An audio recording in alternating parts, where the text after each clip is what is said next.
আসসালামু আলাইকুম, আমি আপনার ভাই মোটা ভাই। আপনি দেখছেন রাফাত খান এসডব্লিউ।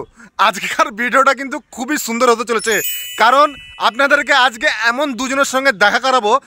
তারা দুজন কিন্তু মানে জুড়ি হিসাবে বেস্ট, খুবই সুন্দরভাবে ভিডিও বানায় জুড়ি হিসাবে। তো হয়তো আপনারা বুঝতে পারছেন কার কথা বলছি। পল্লিগ্রাম টিভির সব থেকে জনপ্রিয় দুজন জুড়ি, টনি আর সালমা। আপনারা টনি সালমাকে এত ভালোবাসেন, কিন্তু ওদের আসল বাড়ি দেখেননি। আজকে আপনাদের মোটা ভাই ওদের আসল বাড়ি দেখাবে এবং কোথায় ওদের আসল বাড়ি সেটাও জানাবে। আপনাদেরকে এই ভিডিওতে দেখাবো যে তাদের বাড়ি কোথায় এবং তাদের সঙ্গে দেখা করতে গেলে, পার্সোনালভাবে দেখা করতে গেলে কোন দিকে যেতে হবে, কোথায় যেতে হবে এবং কোন দিক দিয়ে গেলে সুবিধা হবে। ভিডিওটি সম্পূর্ণ দেখতে থাকুন, আপনাদের খুবই ভালো লাগবে।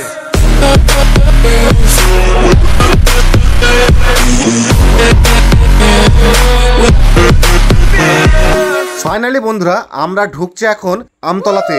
আর আজকে আমাদেরকে যেতে হবে কিন্তু চণ্ডীপুর, কারণ চণ্ডীপুরে হচ্ছে টনি এবং সালমাদের বাড়ি।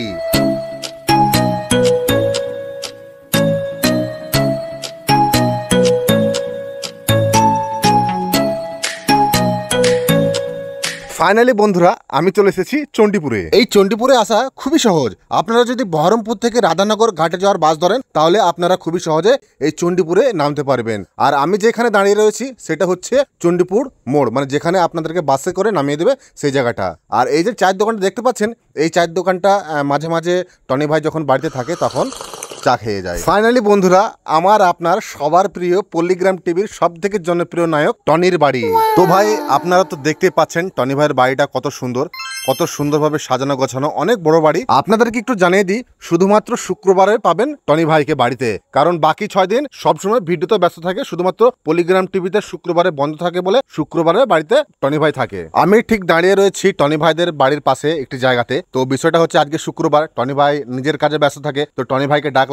টনি ভাই বলছে একটু দাঁড়াও, আমি ফ্রেশ হয়ে নি। তো ওই যে দেখতে পাচ্ছেন, ওটা হচ্ছে টনি ভাইয়ের বাড়ি। তো টনি ভাই আসুক, একটু পরে আজান হবে এবং নামাজ পড়তে যাবে। তো তখনই টনি ভাইয়ের সঙ্গে দেখা পাবো। ফাইনালি বন্ধুরা, টনি ভাই বাড়ি থেকে বের হলো নামাজ পড়তে যাবে বলে। তো বিষয়টা হচ্ছে ভিডিও করার কোনো অ্যালাউ নেই, সেই কারণে ভিডিও করতে পারিনি। ভাইজানের সঙ্গে কিছু কথাবার্তা বললাম, খুবই ভালো লাগলো। কিছু ছবি তুলেছি, সেগুলো আপনারা দেখে নিন, কারণ এখানে সে আপনারা ভিডিও করতে পারবেন না। টনি ভাইয়ের একটা জিনিস আমার খুবই ভালো লাগে, কি বলেন দেখি। বিষয়টা হচ্ছে, যদি আপনার যদি সেলফি ঠিক মতন আপনি যদি মনের মতো না হয়, তাহলে কিন্তু টনি ভাই নিজে ফোনটা ধরে এবং নিজের হাতে সেলফি তুলে দেয়। এই জিনিসটা আমার খুবই ভালো লাগে, যেমন আমার বেলায় হয়েছে। টনি ভাইয়ের সঙ্গে তো দেখা হলো এবং বাড়িটাও দেখে নিলাম। তো চলুন এরপরে সালমাদের বাড়ি যাব এবং সালমার সঙ্গে দেখা করব। ফাইনালি বন্ধুরা, আমার আপনার সবার প্রিয় সালমার সঙ্গে দেখা করতে চলে আসলাম। আর সালমা বোনের সঙ্গে দেখা করে আমার খুবই ভালো লাগলো, একটু কথাবার্তা বললাম। তো বিষয়টা হচ্ছে একই কেস যে ভিডিও করা যাবে না। তো সালমা দেখেন সালমার বাড়ির সামনে আসলো এবং কথাবার্তা বললাম এবং তার সঙ্গে কিছু ছবি টবি তুললাম। তো কথাবার্তা বেশ ভালো, ঠিকঠাক। তো বিষয়টা হচ্ছে একটাই সমস্যা, যে ভিডিও হবে না। বাকি আপনি কথাবার্তা বলুন, ছবি তুলুন, মানে সেলফি তুলুন, ওগুলো হবে, বাকি ভিডিও বাদ দিয়ে। এই ছিল আজকের ভিডিও, টনি এবং সালমার সঙ্গে দেখা করা কিছু মুহূর্ত। আপনারা এই ভিডিওতে জানতে পারলেন যে টনির ভাইয়ের বাড়ি কোথায় এবং সালমার বাড়ি কোথায়। তো বিষয়টা হচ্ছে, এই যে দেখতে পাচ্ছেন চায়ের দোকানটা, এখানে যদি আপনারা কোনো সময় আসেন তাহলে টনি ভাইকে মাঝে মাঝে দেখতে পারেন, কারণ এখানে মাঝে মাঝে টনি ভাই চা খেতে আসে।